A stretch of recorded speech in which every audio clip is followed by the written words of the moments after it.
மாண்புமிகு பேரவைத் தலைவர் அவர்களே, மாபெரும் தலைவர்கள் வழிநடத்திய மாபெரும் வரலாற்று சிறப்பு கொண்ட இந்த சட்டமன்ற பேரவையின் 17வது சட்டமன்ற பேரவைக்கு நம்மையும் நம்ம தமிழக வெற்றி கழகத்தை சார்ந்த சட்டமன்ற உறுப்பினர்களையும் தேர்ந்தெடுத்து அனுப்பின நிரந்தரமாக என் நெஞ்சில் குடியிருக்கும் தாயன்புமிக்க தமிழக மக்கள் அனைவருக்கும் என்னுடைய மனப்பூர்வமான நன்றிகள்.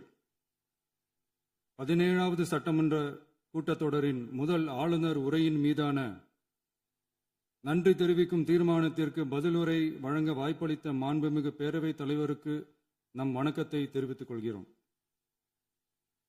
மாண்புமிகு பேரவைத் தலைவர் அவர்களே, இந்த 17வது மாமன்றத்தில் அதிகப்படியான 12 கட்சிகளை சேர்ந்த பிரதிநிதிகள் தேர்ந்தெடுக்கப்பட்டிருக்கும். நாம கொள்கை ரீதியாகவும் நிலைப்பாடு ரீதியாகவும் வேறுபட்டு இருந்தாலும் மக்கள் பணி செய்வதுதான் நம்ம எல்லாருக்கும் பிரைமரியா இருக்கிற ஒரே எய்ம். அந்த வகையில தான் நம்ம எல்லாருமே நம்ம மக்களால் அங்கீகரிக்கப்பட்டு சட்டமன்றத்திற்கு வந்திருக்கிறோம். அதனால நாம கருத்தால் வேறுபட்டாலும் மக்கள் சேவை என்ற நோக்கத்துல நம்ம மாநிலம் சார்ந்த விஷயங்கள்ல நாம எல்லாரும் ஒன்றிணைந்து பயணிச்சா நம்ம தமிழ்நாடு என்னைக்கும் எதிலையும் முதன்மை மாநிலமாக திகழும். ஆளுநர் உரைக்கு நன்றி தெரிவிக்கும் தீர்மானத்தில் பேசின மாண்புமிகு உறுப்பினர்களுக்கு நன்றி. எதிர்த்து பேசினாதான் எதிர்கட்சின்னு ப்ரூவ் பண்ண முடியும்னு நினைச்சுக்கிட்டு பேசின எதிர்கட்சியை சேர்ந்த எதிர்கட்சி தலைவர் உள்ளிட்ட மாண்புமிகு உறுப்பினர்களுக்கும் வணக்கமும் நன்றியும். பதிலுரை வழங்குற அதே நேரத்தில் நம்மளை சட்டமன்ற உறுப்பினராக தேர்ந்தெடுத்த பெரம்பூர் தொகுதி மக்களுக்கு நம்மளோட நெஞ்சார்ந்த நன்றிகள். அதே மாதிரி ராஜினாமா பண்ணிட்டாலும் நம்மளை தேர்ந்தெடுத்த திருச்சி கிழக்கு மக்களுக்கும் இந்த மன்றத்தில் நம்மளோட நன்றியை பதிவு செய்கிறோம். அப்புறம் நம்மளோட அரசியல் பயணத்தை பற்றியும் கொஞ்சம் பதிவு செய்ய விரும்புகிறோம். நாம ஏதோ ஷூட்டிங்லேருந்து நேராக வந்து சிஎம் ஆன மாதிரியே சில பேர் ஒரு இமேஜ் கிரியேட் பண்ணுறாங்க. அவங்களுக்கு அவங்க ஆசைப்படுற லாங்குவேஜ்லேயே சொல்கிறோம், அது வெறும் ரீல் தான், ரியல் கிடையாது. ஒரு சாதாரண நடிகனாக நம்ம கெரியர் தொடங்குச்சு. அப்புறம் அப்படியே சின்சியராக உழைச்சி மேலே வந்தோம். நம்ம கெரியரில் நாம் மேலே வந்ததுக்கு இந்த விஜய் ஒருத்தன் மட்டுமே காரணம் இல்லை, அவனோட உழைப்பு மட்டுமே காரணம் இல்லை. இந்த விஜயோட உழைப்புக்கும் உயர்வுக்கும் பின்னாடி இருக்கிற ஒட்டுமொத்த தமிழ்நாட்டு மக்களோட அன்பும் அரவணைப்பும் தான் காரணம். ஒவ்வொரு வீட்டில் இருக்க ஒவ்வொருத்தரும் நம்மளை அவங்க வீட்டில் ஒருத்தனா ஏற்றுக்கிட்டது தான் நமக்கு கடவுளும் மக்களும் தந்த மிகப்பெரிய வரம். அதுக்காகவே கடவுளுக்கு சமமான நம்மளோட சொந்தங்களான தமிழக மக்கள் அனைவருக்கும் மீண்டும் மீண்டும் நன்றி. இப்படி நம்மளை தாயன்போடு அள்ளி அரவணைச்ச தமிழ்நாட்டு மக்களுக்கு நாம் எப்படியெல்லாம் துணையாக இருந்தோம், எப்படியெல்லாம் மக்களோட மக்களா இருந்தோம்னு சொல்றேன். 1990ஸ்லயே ரசிகர் மன்றமா இருந்தப்பவே மக்களுக்கு துணையா நிற்க ஆரம்பிச்சோம். அதுக்கப்புறம் நற்படி மன்றமாகவும் அதுக்கப்புறம் விஜய் மக்கள் இயக்கமாகவும் மாறி மக்களோட மக்களா நின்றுகிட்டு இருந்தோம். 2008 ஈழத் தமிழருக்கு ஆதரவா உண்ணாவிரதம் போராட்டம் செஞ்சோம். போர் முடிவுக்கு வரணும், நம்ம தொப்புள் கொடிய உறவுகளான ஈழத் தமிழர்களுக்கு பாதுகாப்பான நிம்மதியான ஒரு வாழ்வு கிடைக்கணும்னு அன்னைக்கே கோரிக்கை வச்சோம். 2009 ஆரம்பிச்ச விஜய் மக்கள் இயக்கம் வழியா நம்மளோட மக்கள் நல பணிகளை எக்ஸ்டெண்ட் அண்ட் எக்ஸ்பேண்ட் பண்ணிக்கிட்டே வந்தோம். கல்விக்கு துணையா இருந்தோம், சோசியல் சர்வீஸ் செஞ்சோம், வெள்ள நிவாரணத்துல துணையா இருந்தோம், கொரோனா காலத்துல மக்களுக்கு தோள் கொடுத்தோம். விலையில்லா விருந்தகம், குருதியகம், முட்டைப்பால் ரொட்டி திட்டம், விழியகம், பயிலகம், நூலகம், இப்படி பல வழியில மக்களுக்கு துணையா இருந்தோம். அப்புறம் நம்மளோட திரைப்படங்கள்ல நம்மளால முடிஞ்ச வரைக்கும் ஊழல் எதிர்ப்பை சொன்னோம், சமூக நீதியை சொன்னோம், கல்வியை பத்தி சொன்னோம், அரசியலை பத்தி சொன்னோம். அரசியலை பத்தி பேசுனதுனால நம்ம படங்கள் சந்திச்ச இதுவரைக்கும் சந்திக்கிற பிரச்சனையை பத்தி எல்லாருக்குமே தெரிஞ்சதுதான். இது மட்டும் இல்லாம 2011 நாகப்பட்டினத்துல மீனவர் பிரச்சனைகளுக்கு ஆதரவா ஒரு பெரிய பொதுக்கூட்டம் நடத்தினோம். மீனவர்கள் மீதான தாக்குதலை கண்டிச்சு பேசி அதுல நம்மளோட எதிர்ப்பை பதிவு செஞ்சோம். 2017 ஜல்லிக்கட்டு போராட்டத்தில் தமிழர் பண்பாட்டு உரிமைக்கான நம்மளோட ஆதரவை தெரிவித்தோம். 2018 ஸ்டெர்லைட் போராட்டம் துப்பாக்கி சூட்ல பாதிக்கப்பட்ட நம்ம சொந்தங்களை நேர்ல சந்திச்சு ஆறுதல் சொன்னோம். 2021 உள்ளாட்சி தேர்தலில் விஜய் மக்கள் இயக்க வேட்பாளர்கள் போட்டியிட்டு ஜெயிச்சாங்க. கல்வி விருது விழா நடத்தி சிறந்த மதிப்பெண் பெற்ற மாணவ மாணவிகளுக்கு ஊக்கத்தொகையும் பரிசும் கொடுத்தோம்.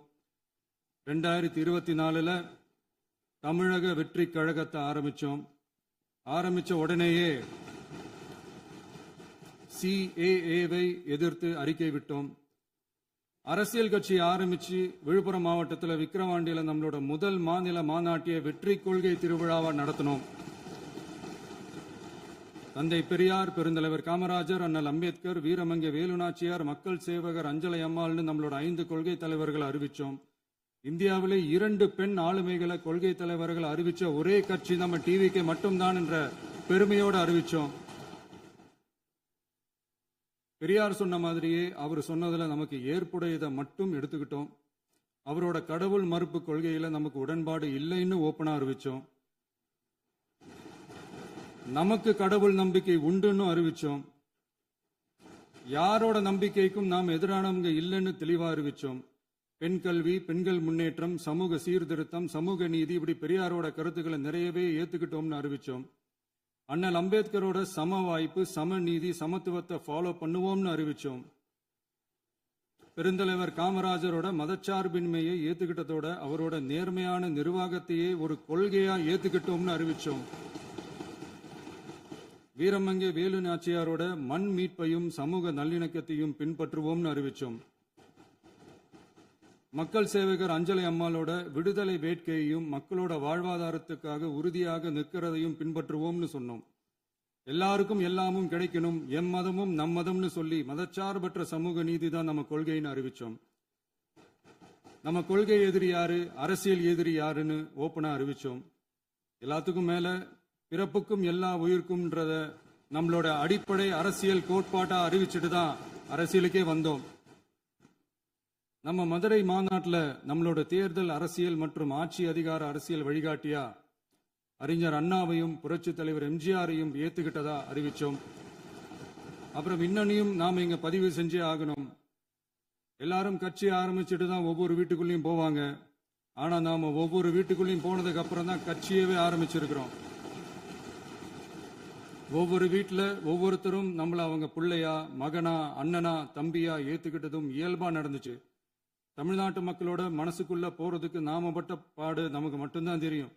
இதெல்லாம் புரிஞ்சாலும் புரியாத மாதிரி இருக்கிறவங்க தான் நம்மள நடிகன் என்று சொல்லியும் நம்ம கட்சிய நடிகன் கட்சின்னு சொல்லியும் சில நக்கல், நையாண்டி இதெல்லாம் பேசுவாங்க. அதை பத்தி நமக்கு கவலை இல்லைன்னு. இப்படி நம்ம அரசியல் பயணம் ரொம்ப டிரான்ஸ்பரண்டா தான் ஆரம்பிச்சிருக்கு. இந்த 2026 தேர்தலில் கூட்டணியே இல்லாமல் தனியா நின்னோம். மக்கள் நம்மள தெளிவா புரிஞ்சுக்கிட்டதாலையும் நம்ம டிவிகே தோழர்களோட உழைப்பாலையும் நாம 35% வாக்குகளை வாங்கினோம். 1,72,00,000 வாக்குகளோட தமிழ்நாட்டிலேயே தனி பெரும் கட்சியா வந்தோம். தமிழக மக்களாலையும் நம்மளோட ஆதரவு இயக்கங்களாலையும் இதோ இன்னைக்கு இங்க நம்ம டிவிகே ஆளும் கட்சியா உட்கார்ந்துருக்கிறோம். இந்த ஆளும் கட்சியா ஆனதும் அவ்வளவு சாதாரணமாலாம் நடந்துடல. 2.25 வருஷத்துல ஆட்சிக்கு வந்துட்டீங்கன்னு ரொம்ப கிண்டலா கேலியா சிலர் பேசுறாங்க. எங்களோட இந்த 2.25 வருஷ டிராவல்ல எவ்வளவு வலியும் வேதனையும் இருக்குது. நம்மளோட மக்கள் சந்திப்புக்கே அவ்வளவு இடையூறு, அவ்வளவு தடைகள், ஊர் உலகத்துல யாருக்கும் இல்லாத ஒன்னா நமக்கு மட்டுமே தனியா ஸ்பெஷலா எக்ஸ்க்ளூசிவா நிறைய நிபந்தனைகள், நெருக்கடிகள், கட்டுப்பாடுகள், நம்மளை சந்திக்க வர்ற மக்களுக்கு சரியான பாதுகாப்பு இல்லாம, நம்ம கூட்ட நிகழ்ச்சிக்கு போதுமான பாதுகாப்பு இல்லாமன்னு இன்னும் வெளியே சொல்ல முடியாத நிறைய சூழ்ச்சிகள் எல்லாத்தையும் தாண்டி தான் நாம் இந்த இடத்துக்கு வந்திருக்கிறோம். But still miles to go. நம்ம டிராவல்ல எல்லாத்துக்கும் உச்சமா நம்மளோட சொந்தங்கள், நம்மளோட உறவுகள், 41 பேர் கரூர் சம்பவத்தில் இழந்த வேதனை எல்லாம் எப்படி சொல்றதுனே தெரியல. நம்ம மனசு விட்டு என்னைக்கும் அந்த வலியும் வேதனையும் நீங்கவே நீங்காது. அதுலயும் நம்ம மேலேயே பழி போட்ட கொடுமையெல்லாம் இருக்கும் பாருங்க, அதெல்லாம் வேற லெவலுங்க. என்னத்துக்கு அப்படியெல்லாம் செஞ்சாங்கன்னு தெரியல. அரசியல்னா இப்படியெல்லாம் கொடூரமா இருக்கணுமா என்ன? சரி விடுங்க. இந்த விஜய் இவனோட மக்களுக்காக எதையும் தாங்க தயாராகிட்டான். இவ்வளவு பெயின்ஃபுல்லான நம்ம பொலிட்டிக்கல் டிராவல்ல நம்மளோட மிகப்பெரிய ஆறுதலும் பலமும் என்ன தெரியுமா? என் நெஞ்சில் குடியிருக்கும் என்னோட தமிழ்நாட்டு மக்களும், என் உயிருக்கு உயிரான என்னோட தோழர்களும் தான். அவங்களோட பலத்தால தான்.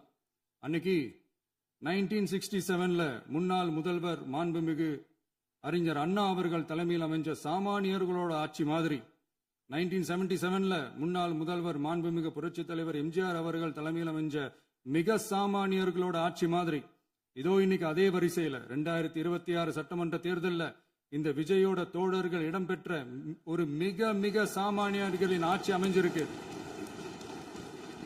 வாகை சூடும் வரலாறு திரும்பி இருக்கிறது. இப்படி ஒரு தீர்ப்பை மக்கள் அளிச்சதுனாலதான் தமிழக வரலாற்றில் ஒரு மகத்தான கூட்டணி ஆட்சியை நாம் அமைச்சிருக்கிறோம். இளைஞர்களால என்ன செய்ய முடியும், பெண்களால என்ன செய்ய முடியும்னு கேட்டவங்களுக்கான பதில் தான் இன்னைக்கு அமைஞ்சிருக்கிற நம்ம ஆட்சி. ஒரே ஒரு குடும்பம் மட்டும் முக்கியம்னு சொல்றது நம்மளோட ஆட்சி அதிகார அரசியல் இல்ல. தமிழ்நாட்டில் இருக்கிற ஒவ்வொரு குடும்பமும் முக்கியம்னு சொல்றது தான் நம்ம அரசியல். நம்மளோட ஆட்சி அதிகாரம் அதான் நம்மளோட மனசாட்சி உள்ள மக்களாட்சி. இந்த 2026 தேர்தலில் யாராலும் உடைக்கவே முடியாதுன்னு சொன்ன மதத்தை உடைச்சோம், சாதியை உடைச்சோம், முக்கியமா காசு கொடுத்து ஓட்டு வாங்குற ஒரு நச்சு கலாச்சாரத்தையே சுக்கு நூறா தூள் தூளா உடைச்சிருந்தோம். நாம கிளீன் கவர்னன்ஸ் அண்ட் குட் கவர்னன்ஸ்ல உறுதியா இருக்கிறோம். இப்ப மட்டும் இல்ல, எப்பவுமே இப்படிதான் இருப்போம். இதுல 100% இது உண்மைன்றதுனாலதான் பாரம்பரியமான தினத்தந்தி பத்திரிகை ஊழலின் ஊற்றுக்கண் அடைக்கப்படுகிறதுன்னு 16/6/2026 அன்னைக்கு ஒரு தலையங்கமே எழுதியிருக்கு. ஒரு தவறு செய்தால் அது தெரிந்து செய்தால் அவன் தேவன் என்றாலும் விடமாட்டேன் என்று எம்ஜிஆர் அன்று பாடினார். அதை இன்று விஜய் செயலில் காட்டுகிறார்னு அந்த எடிட்டோரியல்ல எழுதியிருக்கு. இந்த நேரத்தில் தினத்தந்திக்கு நம்மளோட நன்றியை தெரிவிச்சுக்கிறோம். அரசியலுக்கு வந்து 2 வருஷம் தான் ஆகுது. உங்களுக்கு என்ன தெரியும், உங்களால என்ன முடியும்னு கேலியா கேட்டவங்களுக்கு தினத்தந்தியோட பதிலை இப்போதைக்கு போதும்னு நினைக்கிறேன். என்னென்னமோ செய்வான்னு சொல்றானே இந்த விஜய், பல வருஷமா இருக்கிற ஒரு பதவி வெறி பிடிச்ச அரசியலை உடைச்சி எப்படி செய்வான்னு நம்ம மக்களை யோசிச்சிருவாங்க. இதோ இப்போ நம்ம மக்களுக்கு புரிஞ்சிருக்கும். இப்பவும் சொல்றோம், இது வெறும் ஆரம்பம் தாங்க. இந்த மாபெரும் சபையிலிருந்து கேட்கிற மக்களே, நமக்கு கொஞ்சம் அவகாசம் கொடுங்க. இதுக்கு முன்னாடி, அதாவது 2017 கடைசியில இருந்து 2026 ஏப்ரல் வரைக்கும் இருந்த புண்ணியவான்கள் ஆட்சியில ஒவ்வொரு டிபார்ட்மெண்ட்லயும் போட்ட ஏராளமான ஓட்டைகளை அடைச்சிக்கிட்டே படிப்படியா மக்களுக்கு நல்லதையும் செஞ்சுக்கிட்டே வருவோம். அதனாலதான் நமக்கு எதிரா யாரோ சேரவே மாட்டாங்கன்னு நினைச்சவங்க எல்லாம் ஒன்னா சேர்றாங்க. நம்ம ஆட்சிக்கு டேட்டு குறிக்கிறாங்க.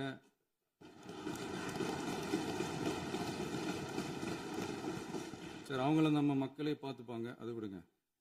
நாம ஆட்சிக்கு வந்து சரியா 40 நாள் ஆகுது. அதுக்குள்ள என்ன செஞ்சீங்கன்னு கேட்கிறாங்க. ஒரு லிஸ்ட் ஒன்னு சொல்றேன் கேளுங்க. பெண்கள் பாதுகாப்புக்காக சிங்கப்பெண் சிறப்பு படை, 200 யூனிட் வரை கட்டணமில்லா மின்சாரம், போதைப் பொருள் ஒழிப்புக்காக தனிப்படை, குறுவை நெல் சாகுபடியை ஊக்குவிப்பதற்காக 134.83 கோடி சிறப்பு தொகுப்பு திட்டம், வழிபாட்டு தலம், ஸ்கூல், பஸ் ஸ்டாண்டுன்னு அதுக்கு பக்கத்தில் இருக்கிற 717 மதுபான கடைகள் மூடப்பட்டன. அங்க வேலையில் இருந்தவர்களுக்கு வேறு கடைகளில் வேலை, கவனிக்கப்படாமல் விடப்பட்ட அம்மா உணவகங்கள் புதுப்பிக்கப்பட்டன. பத்திரப்பதிவு துறையில் பகல் கொள்ளைக்கு புல் ஸ்டாப் வைக்கப்பட்டுள்ளது. வருகையில்லா ஆவணப்பதிவு முறை கொண்டுவர உத்தேசிக்கப்பட்ட செயல்பாட்டில் உள்ளது. அரசு மற்றும் தனியார் மருத்துவமனையில் ஸ்கேன் மையங்களில் கருவுறுவதற்கு முன் மற்றும் பின் ஏற்படும் தவறுகளை கண்காணிக்கவும், மருத்துவ நிறுவனம் முறைப்படுத்தும் சட்ட விதிகள் பின்பற்றப்படுகிறதா என கண்காணிக்கவும், மருத்துவ மற்றும் ஊரக பணிகள் இயக்கத்தின் பயன்பாட்டிற்காக 40 புதிய வாகனங்கள் வழங்கப்பட்டுள்ளது. கூட்டுறவு வங்கியின் ஏழை எளிய மக்கள் வாங்கிய கடனுக்கு முதல் முத்தாய்ப்பாக ரூபாய் 2045 கோடி தள்ளுபடி வழங்கி ஆணையிடப்பட்டுள்ளது. ஒன்றிய அரசிடம் கேட்டுக்கொண்டதற்கிணங்க கடந்த 2 வருடமாக நிறுத்தி வைக்கப்பட்ட இருந்த ஜல் ஜீவன் மிஷன் திட்டம் புதுப்பிக்கப்பட்டு ஜல் ஜீவன் மிஷன் திட்டம் 2.0 நடைமுறைக்கு கொண்டு வரப்பட்டுள்ளது. 18,500 கோடி அளவில் உறுதியளிக்கப்பட்ட காஞ்சிபுரம் மாவட்டத்தில் மைய விரிவாக்க திட்டம், கோயம்புத்தூரில் மின்னணு பொருட்கள் மற்றும் மின்னணு அமைப்புகள் உற்பத்தி திட்டம், மற்றும் திருவள்ளூர் மாவட்டத்தில் காட்டுப்பள்ளி LNT கப்பல் கட்டும் தளம் விரிவாக்க திட்டத்திற்கு ஒப்பந்தங்கள் போடப்பட்டுள்ளன. அனைத்து நிர்வாக நடவடிக்கைகளும் மின்னணு முறையில் மாற்றம் கொண்டு வர நடவடிக்கை எடுக்கப்பட்டு வருகிறது. சட்டவிரோத கல்குவாரி மற்றும் அனுமதியின்றி கனிமங்களை எடுத்துச் செல்வது தடுக்கப்பட்டுள்ளது. பல்வேறு குவாரிகள் சீல் வைக்கப்பட்டுள்ளன. கனிமங்களை கண்காணிப்பது, எல்லைகளை நிர்ணயிப்பது மற்றும் ஆளில்லா விமானம் மூலம் அளவீடு செய்வது போன்றவற்றை செயல்படுத்துவதற்கான பணிகள் மேற்கொள்ளப்பட்டு வருகின்றன. அனைத்து துறைகளிலும் அலுவலர் தலையீடு இல்லாமல் லஞ்ச லாவண்யமற்ற தமிழகத்தை உருவாக்க அனைத்து நடவடிக்கைகளும் முடுக்கிவிடப்பட்டுள்ளது.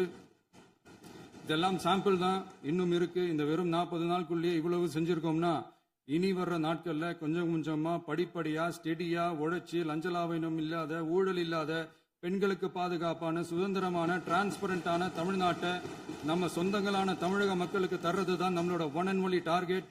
கண்டிப்பா அதை நிறைவேற்றியே காட்டுவோம். 8 கோடி மக்கள் நம்மளோட இருக்கிறப்போ ஏங்க அதை செய்ய முடியாது?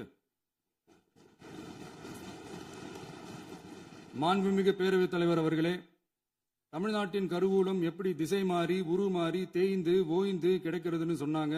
திசை மாறி உருமாறி தேய்ந்து ஓய்ந்துன்னு வசனம் மாதிரி ரைமிங்கா இல்லாம வளமான இலக்கியமா இதே சபையில பேசினவங்களோட திறமையான ஆட்சியில நடந்த நிதி மேலாண்மையை பத்தி வெள்ளை அறிக்கையா வெளியிட்டோம். வெள்ளை அறிக்கை வந்ததிலிருந்தே கண்ணை கட்டுதுங்க. அந்த காலத்துலதான் பிள்ளையோ பிள்ளை தொல்லையோ தொல்லைன்னு சொன்னாங்க. அதே மாதிரி தாங்க அவங்க ஆட்சியாலையும் அவங்களாலையும் இன்னைக்கு தமிழ்நாட்டுக்கே தொல்லையோ தொல்லை. இப்படி ஒரு நிலைமையை உண்டாக்கி வச்சுட்டு இவங்க சொல்றாங்க நமக்கு ஆட்சி செய்ய தெரியாதுன்னு. நம்ம அமைச்சர்களுக்கும் நம்ம சட்டமன்ற உறுப்பினர்களுக்கும் ஒன்னும் தெரியாதுன்னு. ஆமாங்க, எங்களுக்கு தெரியாதுதான். எங்க சட்டமன்ற உறுப்பினர்களுக்கும் அமைச்சர்களுக்கும் மக்கள் பணி செய்ய தெரிஞ்ச அளவுக்கு மக்கள் பணத்தை சுருட்ட தெரியாதுதான்.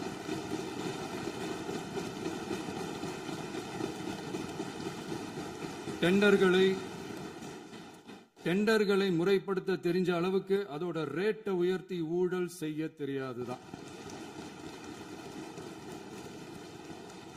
பதவி உயர்வு வழங்கவும் பணி இடமாற்றம் கலந்தாய்வு நடத்தவும் தெரியுமே தவிர பதவி உயர்வுக்கும் பணியிட மாற்றத்திற்கும் பணம் பறிக்க தெரியாதுதான். புதிய பணியிடங்கள் உருவாக்க தெரியுமே தவிர அந்த பணியிடங்களை பணத்துக்கு விற்க தெரியாதுதான். கோயில்கள்ல நடக்கிற நிர்வாக சீர்கேட்டை தடுக்க நீங்க பேசுங்க, நீங்க கண்டிப்பா பண்ணுங்க.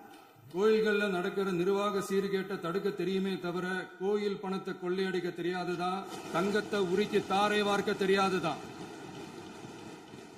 கனிம வளத்தை பாதுகாக்க தெரிஞ்ச அளவுக்கு கனிமத்தை வித்து கொள்ளையடிக்க தெரியாதுதான்.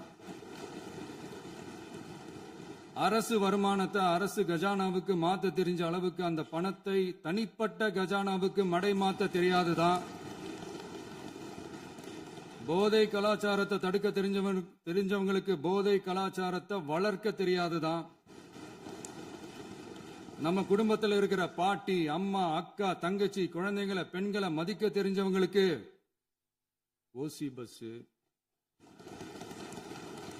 1000 ரூபாய் கேஸ், இப்படிலாம் பேச தெரியாதுதான். எங்க உறுப்பினர்களுக்கும் அமைச்சர்களுக்கும் மக்கள் சேவை தெரிந்த அளவிற்கு சுயநல தேவையை செஞ்சிக்க தெரியாதுதான். அதனாலதான் சொல்றோம், எங்களை பார்த்து எதுவும் தெரியாதுன்னு சொல்றவங்களுக்கு சொல்றோம், இதெல்லாம் எங்களுக்கு தெரியாதுதான். உங்களை மாதிரி முறைகேடுகளை செய்யறத நாங்க தெரிஞ்சுக்கவும் போறதில்ல, தெரிஞ்சுக்கவும் ஆசைப்படல. அத கடைசி வரைக்கும் எங்களுக்கு தெரியாமலே இருந்துட்டு போகட்டும். அதனால நாங்களும் எங்க மக்களும் வெரி வெரி ஹாப்பி தான். மாண்புமிகு பேரவைத் தலைவர் அவர்களே, எதிர்ப்பவர்கள் எதிர்க்கட்சி என்பதற்காக எங்கள் ஆட்சி மீது 1000 பழி போடலாம். ஆனாலும் தமிழக மக்களுக்கு உண்மையை உணர்த்த வேண்டியது நம்மளோட கடமை. மின்வெட்டை பொறுத்தவரை தமிழ்நாடு மின்மிகை மாநிலமாக இருந்தாலும் கடந்த காலங்களில் ஏற்பட்ட நிர்வாக குளறுபடிகளும் மின்சார சாதனங்கள் மற்றும் மின் மாற்றிகளில் ஏற்படும் பழுதாலும் வேண்டுமென்றே சிலரின் நடவடிக்கைகளாலும் இந்த மின்வெட்டிற்கு காரணமாக உள்ளது. மின் விநியோக மீட்பு நடவடிக்கைகளை ஒருங்கிணைப்பதற்காக எதிர்பாராமல் இரவு நேரங்களில் ஏற்படும் மின் தடங்களை விரைந்து சரி செய்வதில் 10 உயர்மட்ட கண்காணிப்பு குழுக்கள் மற்றும் 125 சிறப்பு மின் தடை நீக்க ரோந்து வாகனங்கள் வழங்கப்பட்டு 24 மணி நேரமும் கண்காணிக்கப்படுகிறது. கூடுதலாக தற்போது 77 புதிய மின் தடை நீக்க மையங்களும் உருவாக்கப்பட்டுள்ளன. விரைவில் இந்த மின்வெட்டு நிலைமை அறவே நீக்கப்படும். மாண்புமிகு பேரவைத் தலைவர் அவர்களே, நம்ம விவசாயிகள் எல்லாரும் நம்மளை நல்லா புரிஞ்சுக்கிட்டு தமிழக வெற்றி கழகத்தை ஏத்துக்கிட்டாலும் எதிர்க்கட்சிகளோட தூண்டுதலால சில இடங்கள்ல சில போராட்டங்கள் நடக்குது. எதிர்க்கட்சிகள் என்னதான் சித்து வேலை செஞ்சாலும் விவசாய பெருமக்கள் எல்லாரும் நம்ம ஆட்சி அவங்களுக்கான ஆட்சி தான் நல்லா புரிஞ்சுதான் வச்சிருக்கிறாங்க. இந்த வருஷம் எல்னினோ விளைவா எப்பவும் இருக்கிறத விட இந்த டைம் மழை குறையுங்கிறதையும் நம்ம விவசாயிகள் உணர்ந்துதான் இருப்பாங்க. இருந்தாலும் நம்ம அரசு நம்ம விவசாயிகளோட வாழ்வாதாரத்துக்காக பக்கபலமாகவும் உறுதியாகவும் துணை நிற்கும்ங்கிறத தெரிவிச்சுக்கிறோம். நம்ம தமிழகத்தில் ஏற்கனவே நடந்த அதி அற்புதமான சூப்பரான நிர்வாக திறன் கொண்ட 50 வருஷ அரசியல் அனுபவம் கொண்ட 2.0, 3.0, 4.0 பல 0.0 மாடல் ஆட்சி நடத்த கனவு கண்டவங்களோட அட்டகாசமான ஆட்சிக்காரங்க பல்வேறு விதமான நிதி நெருக்கடியை நம்ம மக்களுக்கும் நமக்கும் பரிசா கொடுத்துட்டு போய் இருந்தாலும் கூட்டுறவு வங்கிகளின் மூலம் 75,000 வரை பயிர்கடன் பெற்று குறு சிறு இதர பெரு விவசாயிகளுக்கு 100% முழுமையான பயிர்கடன் தள்ளுபடியும் 75,000க்கு மேல் கடன் பெற்றவர்களுக்கு குறைந்தபட்சமாக 35,000 பண பயன் கிடைக்கும் அளவிற்கு மொத்தம் 14,43,504 விவசாயிகளுக்கு ரூபாய் 5,932.23 கோடி பயிர்கடன் தள்ளுபடி வழங்கப்பட்டுள்ளது. மாண்புமிகு பேரவைத் தலைவர் அவர்களே, நாம ஒன்றியத்தில் கூட்டுறவு கூட்டாட்சி, மாநிலத்தில் சுயாட்சி என்ற கொள்கையை கொண்டவங்க தான் ஏற்கனவே அறிவிச்சிருக்கிறோம். தற்போதைய ஒன்றிய அரசு சார்ந்த கட்சியுடன் அரசியலில் கொள்கை அளவில் நேர் எதிராக நிக்கிறவங்க தான் நாம. அதே சமயத்தில் எதுக்கெடுத்தாலும் கண்ணை மூடிக்கிட்டு ஒன்றிய அரசோட மோதல் போக்கை விரும்புறவங்க நாம இல்ல. நமக்கு எப்பவுமே தமிழகத்தின் வளர்ச்சி மட்டும்தான் முக்கியம். அதுக்காக நம்மளோட அரசியல் ரீதியான கொள்கைகளையோ மாநில உரிமைகளையோ கொஞ்சம் கூட விட்டு கொடுக்கவே மாட்டோம். அதுல ரொம்ப தெளிவாகவும் உறுதியாகவும் இருக்கிறோம். இனியும் இப்படித்தான் இருப்போம். அதுல ஒருபோதும் மாற்றமே இருக்காது. அதனால இதுல யாரு திசை திருப்ப வேலையில் ஈடுபட்டாலும் அவங்க எல்லாரும் மக்கள் மத்தியில் தோற்பது உறுதி. எனவே நம்ம மக்களுக்கோ சிறுபான்மை சகோதரர்களுக்கோ நம்ம ஆதரவு இயக்கங்களுக்கோ எந்தவித சந்தேகமும் வேண்டாம். நாம் யாரோட டீமும் இல்ல. நாம எப்பவுமே பியூரான பீப்புள்ஸ் டீம்.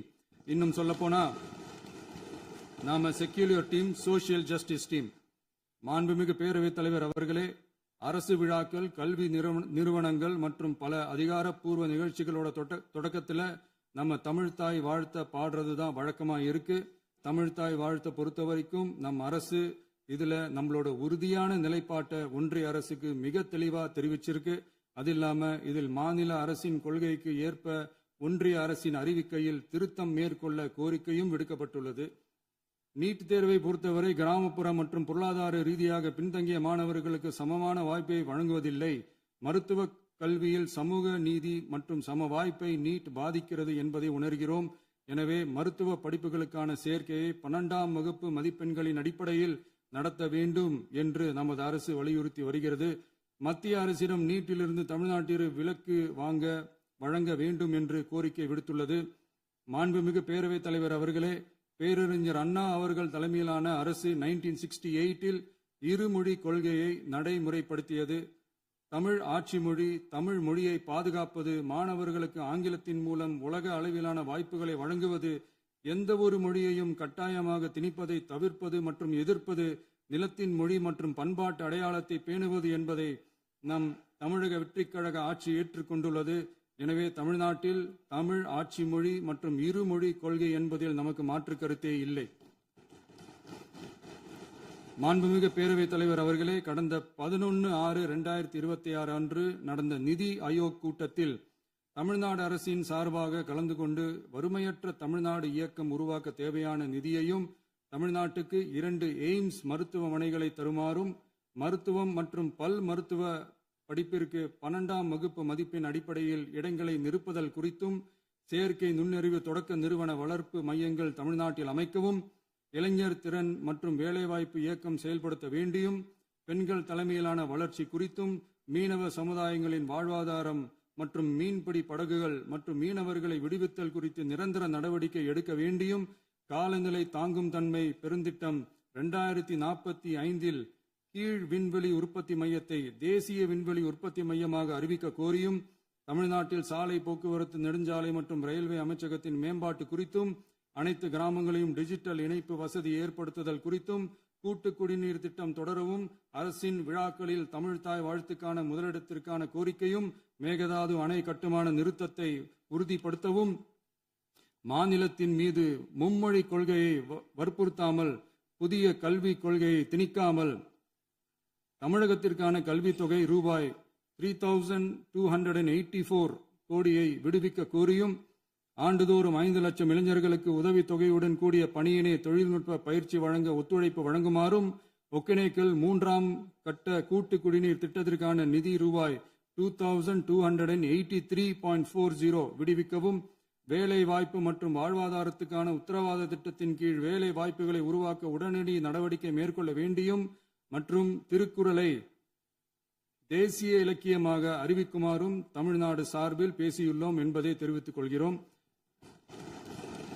மாண்புமிகு பேரவைத் தலைவர் அவர்களே, அண்டை மாநிலங்களுடனான நட்புறவு ஒரு மாநிலத்தின் வளர்ச்சிக்கும் நாட்டின் ஒற்றுமைக்கும் மிகவும் அவசியமானது. தமிழ்நாடு தனது அண்டை மாநிலங்களுடன் நதி நீர் பங்கீடு, பொருளாதாரம், கல்வி, கலாச்சாரம் மற்றும் போக்குவரத்து துறைகளில் நல்லுறவை பேணி வருகிறது. பரஸ்பர மரியாதை, ஒத்துழைப்பு மற்றும் கூட்டாட்சி தத்துவத்தின் அடிப்படையில் அண்டை மாநிலங்களுடனான நட்புறவை வலுப்படுத்தவும் நமது ஆட்சியில் காக்கப்படுகிறது. மாண்புமிகு பேரவைத் தலைவர் அவர்களே, சட்டம் ஒழுங்கை பத்தி பேச்சு வந்தது. சட்டம் ஒழுங்கு சரியா இருக்கணும் அப்படின்றதுல எங்களுக்கு மாற்று கருத்தே கிடையாது. கண்டிப்பா லா அண்ட் ஆர்டர் கரெக்டா இருக்கணும், கரெக்டா இருக்கும், இருக்க வைப்போம். அதே மாதிரி பெண்கள் பாதிக்கப்படுறதையும் இங்க யாராலையும் சகிச்சுக்கவே முடியாது. அதுக்கான கடுமையான நடவடிக்கைகள் நம்ம அரசு எடுத்துக்கிட்டு இருக்கிறோம். இந்த சிங்கப்பெண் சிறப்பு அதிரடி படை கூட அதுக்கான ஒரு ஃபர்ஸ்ட் ஸ்டெப் தான். அதே மாதிரி இந்த போதைப் பொருள் நடமாட்டம், அதை கண்ட்ரோல் பண்றதுக்கும் நம்ம அரசு கடுமையான நடவடிக்கைகள் எடுத்துக்கிட்டு இருக்கிறோம். அதையும் கண்டினியூ பண்ணி எடுப்போம். மாண்புமிகு பேரவைத் தலைவர் அவர்களே, இப்ப நான் சொன்ன இந்த பிரச்சனைகள்லாம் 2026 போன மாசம் மே மாசம் 10ஆம் தேதி புதுசா வந்துடல. இதெல்லாம் பல வருஷமா இருக்கிற பிரச்சனைகள் தான், பல வருஷமா கண்டுக்காம விட்ட பிரச்சனைகள் தான். இன்னைக்கு எதிர்கட்சிக்காரங்க அதை பத்தி கேட்கும் போது எனக்கு அது அக்கறையா தெரியல, அவதூறு அரசியலா தான் தெரியுது, பழி போடுற அரசியலா தான் தெரியுது. இப்படி அவதூறு பழி போடுறவங்கள பார்த்து ஒன்னே ஒன்று தான் கேட்கணும்னு தோணுது. கடந்த 9-10 மாசமா நம்ம ஸ்டேட்ல சட்டம் ஒழுங்கு டிஜிபியே இல்லை. சட்டம் ஒழுங்கு டிஜிபியை போடுங்கன்னு சொல்லி எல்லாம் ஓஞ்சி போயிட்டோம். போன ஆட்சியில் நடந்ததுக்கெல்லாம் இப்பதான் விடையே கண்டுபிடிக்கிறோம் நம்ம ஆட்சியில்.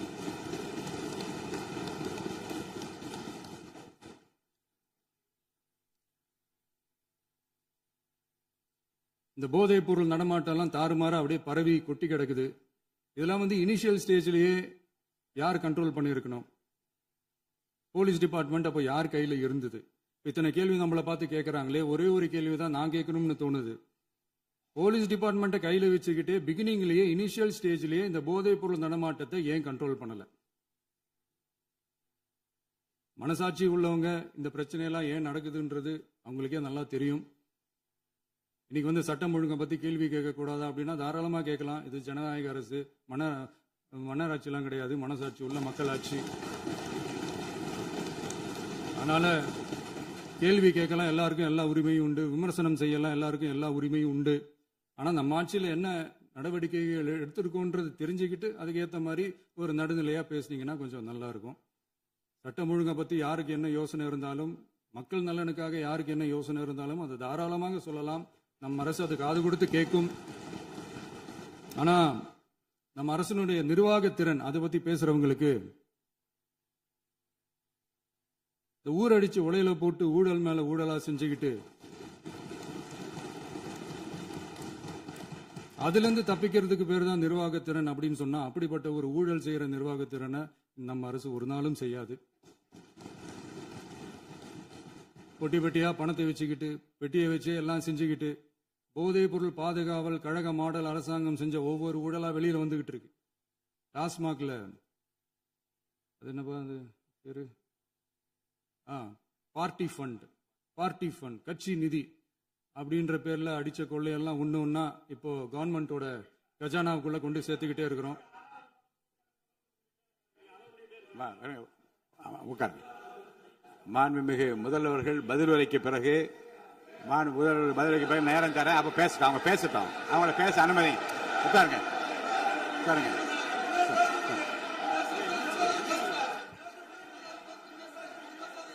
மாண்புமிகு அலோவ் பண்றேன் உட்காருங்க.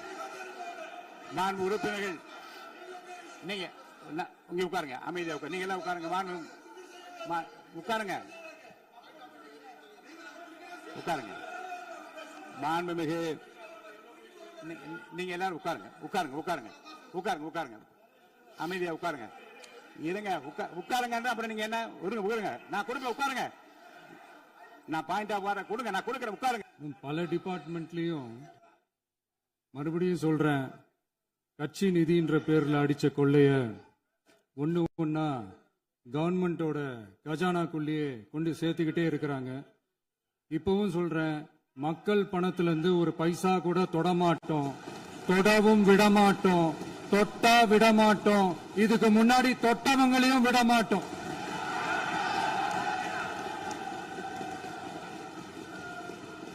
ஒவ்வொரு ஊழலா வெளியில வரும் போலே,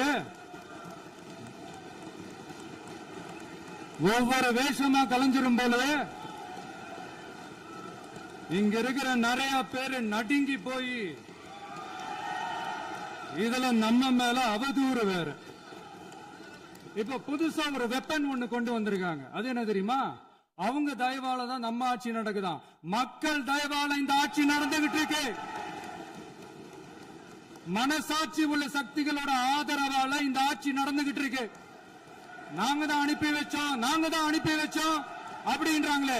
அனுப்பி வச்சவங்களுக்கு மினிஸ்ட்ரியில இடம் கொடுத்தா ஏன் கதறீங்க? ஏன் இவ்வளவு கோவம்? ஏன் இவ்வளவு கதறல்? இதுல இன்னொரு முக்கியமான விஷயம், மார்க்சிஸ்ட் கம்யூனிஸ்ட் கட்சி நமக்கு ஆதரவு கொடுத்தது சுயேட்சையா எடுத்த முடிவுன்னு சொல்றாங்க. அதே மாதிரி இந்திய கம்யூனிஸ்ட் கட்சி நமக்கு ஆதரவு கொடுத்தது சுயேட்சையா எடுத்த முடிவுன்னு சொல்றாங்க. இதுல எங்க இருந்து நாங்க தான் அனுப்பி வச்சோம்னா புரியலையே. மக்களுக்கு நல்லா புரியும், எல்லாத்தையும் தெளிவா பார்த்துக்கிட்டு இருக்கிறாங்க.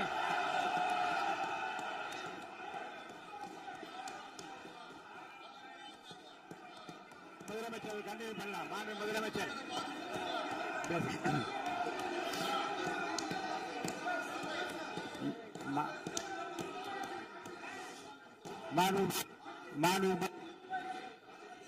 முதலமைச்சர் கண்டினியூ பண்ணலாம். நீங்க கண்டினியூ பண்ணலாம்.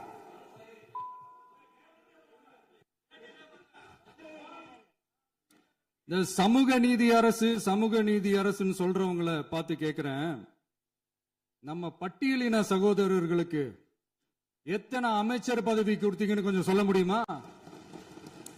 ஆனா நம்மளுடைய அரசுல 8 அமைச்சர் பதவிகள் யாருக்கு? நம்ம பட்டியலின சகோதரர்களுக்கு. எல்லாம் நம்ம அண்ணன், நம்ம தம்பி, நம்ம தங்கச்சிங்க. அண்ணல் அம்பேத்கர் அவர்களுடைய கிட்டத்தட்ட 100 ஆண்டு கால கனவு இப்ப நிறைவேறி இருக்கு. நான் ஏன் கொஞ்சம் சவுண்டா பேசுறேன் அப்படின்னா அவங்களுக்கு கேட்கணும்ன்றதுக்காக, தப்பா எடுத்துக்காது.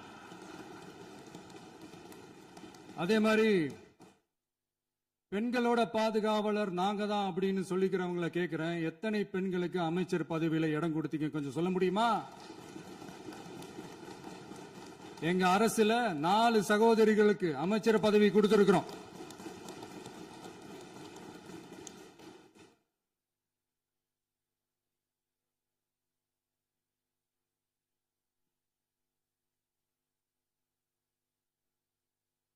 அதனால மக்களால் நிராகரிக்கப்பட்டு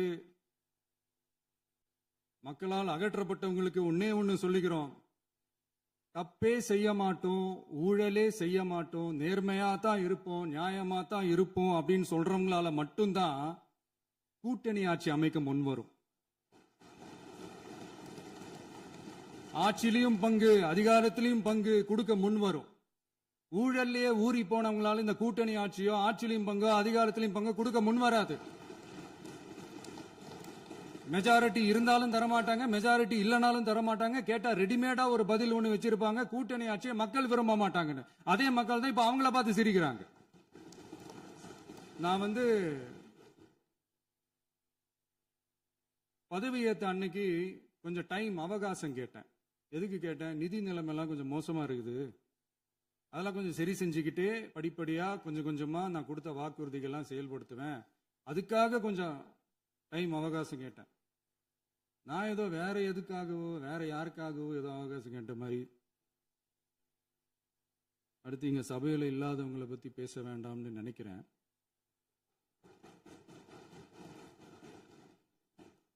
இங்க நம்மளை பத்தி அவதூறு பரப்புறதோட மட்டும் இல்லாம இப்ப நம்ம மக்கள் மேலேயும் அவதூறு பரப்ப ஆரம்பிச்சிட்டாங்க. மக்கள் நமக்கு ஓட்டு போட்டது தப்பான், குடும்பம் குடும்பமா நமக்கு ஆதரிச்சது தப்பான். இது இப்ப இல்ல, நான் சொல்றது எம்ஜிஆர் அவர்கள் காலத்திலிருந்தே. அப்பவே அவர் ஜெயிச்சப்போ அதே மக்களை தப்பு தப்பா பேசுறது. மக்கள் என்ன பண்ணிட்டாங்க, எம்ஜிஆர் என்ன பண்ணிட்டாரு, எம்ஜிஆர் என்ன இது பண்ணிட்டாரு. 50 வருஷமா ஒரே டெக்னிக்கா.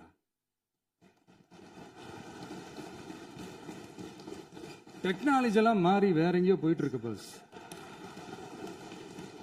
இதுல கொஞ்சம் டெக்னிக்காச்சும் கொஞ்சம் மாத்தினா கொஞ்சம் நல்லா இருக்கும். அதனால மக்களுக்கு யூஸ்ஃபுல்லா இருக்கிற மாதிரி இந்த ஆக்கப்பூர்வமான கருத்துக்களோ ஆக்கப்பூர்வமான யோசனைகளோ இருந்தா சொல்லுங்க, அதை நாங்க டெஃபரெண்டா எடுத்துக்கிறோம். ஆனா அதை விட்டுட்டு இந்த நக்கலு நையாண்டி சம்பந்தம் இல்லாத பேச்சு இதெல்லாம் பேசிட்டு அப்புறம் முதல்வர் பதில் சொல்லல, முதல்வருக்கு பதில் சொல்ல தெரியல அப்படின்னா அப்புறம் என்ன சோஃபா மாடல் ஆட்சியா? அது என்னன்னு புரியறதுக்கு எனக்கு ரொம்ப நாள் ஆச்சு. இந்த sofa set, table chair, teapoy, furniture பிசினஸ்லாம் வேற எங்க வெளியில போய் பண்ண சொல்லுங்க. அப்படி அந்த பிசினஸ் தான் பண்ணணும்னா நிறைய பிசினஸ் பண்ற மாதிரி வெளியில போய் பண்ண சொல்லுங்க, இங்க சட்டசபைக்குள்ள வேணாம். அதனால ஆக்கப்பூர்வமான கருத்துக்கள் இருந்தா சொல்லுங்க, டெஃபினட்டா அது சரியா இருந்தா நாங்க ஏத்துக்கிறோம். எனக்கு ஒரு குட்டி கதை ஒண்ணு ஞாபகம் வருது, சொல்லாமா? ஒரு ஊர்ல ஒரு பெரியவர் வெயில் ரொம்ப ஜாஸ்தியா இருக்குன்னு சொல்லிட்டு கண்ணுக்கு மேல கை வச்சுக்கிட்டு இப்படி சுத்தி முத்தி தேடிக்கிட்டு இருந்தாராம். அப்ப கூட இருந்த ஒரு சின்ன பையன் என்ன தேடுறீங்க அப்படின்னு கேட்டானா. அதுக்கு அந்த பெரியவர் சொன்னாரா, அது ஒண்ணு இல்ல தம்பி, உங்க அப்பா இங்கதான் இருப்பாருன்னு சொன்னாங்க, அதான் தேடிக்கிட்டு இருக்கேன். எங்க உங்க அப்பாவையா காணோம்?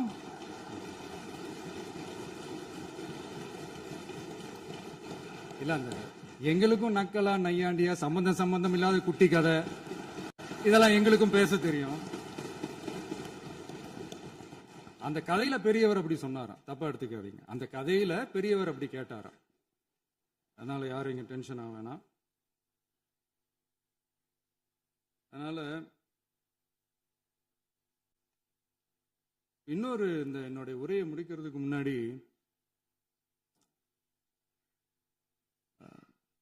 போயிட்டாங்க, பேசலாமா? நிறைய உங்க கருத்துக்களை நீங்க முழுமையாக மன நிறைவோடு பேசலாம். டிவியில் பார்க்கலாம். சரி, அதான் 5 நிமிஷம் பேசுனதுக்கே கொளத்தூரி இந்த ஆட்டம் ஆயிடுச்சு. பேசுனா அப்புறம் என்ன பண்றது? கடைசியா நான் இந்த உரையை முடிக்கிறதுக்கு முன்னாடி ஒரு முக்கியமான ஒரு விஷயம் பத்தி சொல்லணும். ஆளுநர் உரை அன்னைக்கு இந்த தமிழ் தாய் வாழ்த்துக்கு அப்புறம் தேசிய கீதம் பாடினது தப்பு, தேசிய கீதம் 2 முறை பாடினது தப்பு, அப்படி ஒரு நிகழ்வு இதுக்கு முன்னாடி இந்த சட்டசபையில நடந்ததே கிடையாது, அந்த மரபையே மாத்திட்டீங்க, இப்படி ஒரு பெரிய ஒரு போர் மாதிரி எதிர்கட்சியை சார்ந்தவங்க எல்லாம் சொன்னாங்க இல்லையா? அந்த மாநில உரிமை போராளிகளை, அந்த மரபு காக்கிற உரிமை போராளிகளை ஒரே ஒரு கேள்விதான் கேட்கணும். 2021 ஆகஸ்ட் 2 ஞாபகம் இருக்கா? Centenary celebration of Tamil Nadu legislature. அந்த ஃபங்க்ஷன்ல நம்ம முன்னாள் முதலமைச்சர் கருணாநிதி அவர்களோட கலைஞர் அவர்களுடைய கலைஞர் அவர்களுடைய புகைப்படத்தை மாண்புமிகு குடியரசுத் தலைவர் திறந்து வைக்கிற ஒரு ஃபங்க்ஷன்.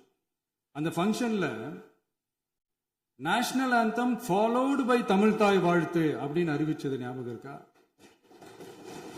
அதாவது தேசிய கீதத்துக்கு அப்புறமா இரண்டாவது முறையா, நோட் திஸ் பாயிண்ட் மாண்புமிகு பேரவைத் தலைவர் அவர்களே, ப்ளீஸ் நோட் திஸ் பாயிண்ட்.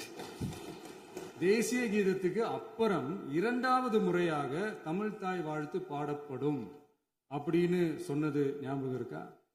அதுவும் முத்தமிழ் அறிஞர் அப்படின்னு சொல்ற நம்ம கலைஞர் அவர்களுடைய அந்த புகைப்படம் வெளியிட்டு விழாவில் அவர் இருந்த இதே சபையில தமிழ இரண்டாவது இடத்துக்கு தள்ளினது யாருன்னு ஞாபகம் இருக்கா? அது மட்டும் இல்ல, அந்த தேசிய கீதத்தை நாட்டுப்பண் நேஷனல் ஆந்தம்னு சொல்லி அதே ஃபங்க்ஷன்ல கடைசியா ஃபங்க்ஷன் முடியும் போது செகண்ட் டைம் தேசிய கீதம் பாடினதும் ஞாபகம் இருக்கா? இதே அவையில் தான், அது அவை குறிப்பிலும் இருக்கிறது, இதே அவையில் தான் நடைபெற்றது. இந்த தக்க நேரத்தில் இந்த ஆதாரங்களை அளித்த மாண்பு முதல்வர்களுக்கு நன்றியை தெரிவித்துக் கொள்கிறேன். டவுட் இருந்தா இந்த புக்கை பார்த்து தெரிஞ்சுக்கலாம். அதனால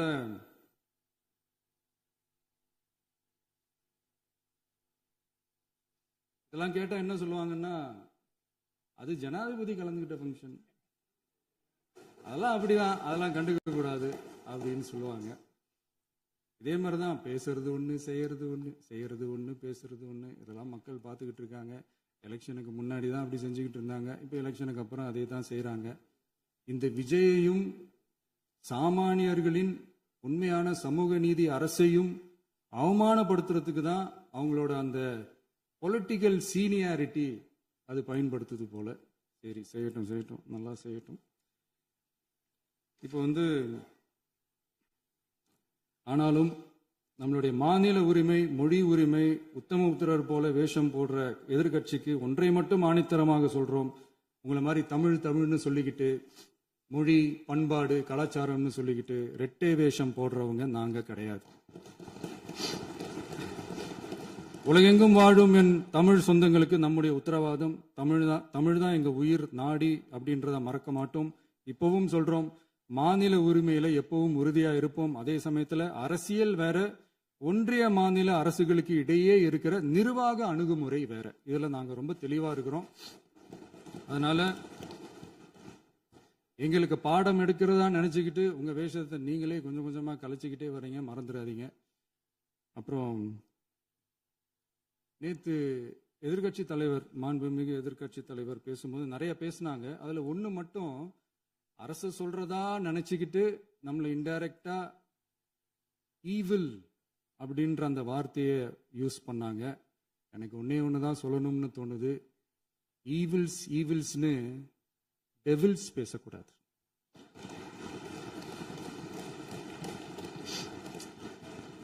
அவங்க இருந்திருந்தா ஒரு ஆக்ஷன் பண்ணணும்னு எனக்கு தோணுச்சு. எல்லாரும் போயிட்டாங்க. பர்மிஷன் பண்ணலாமா? இப்பவும் பண்ணலாம், ஒன்றும் தப்பு இல்லை.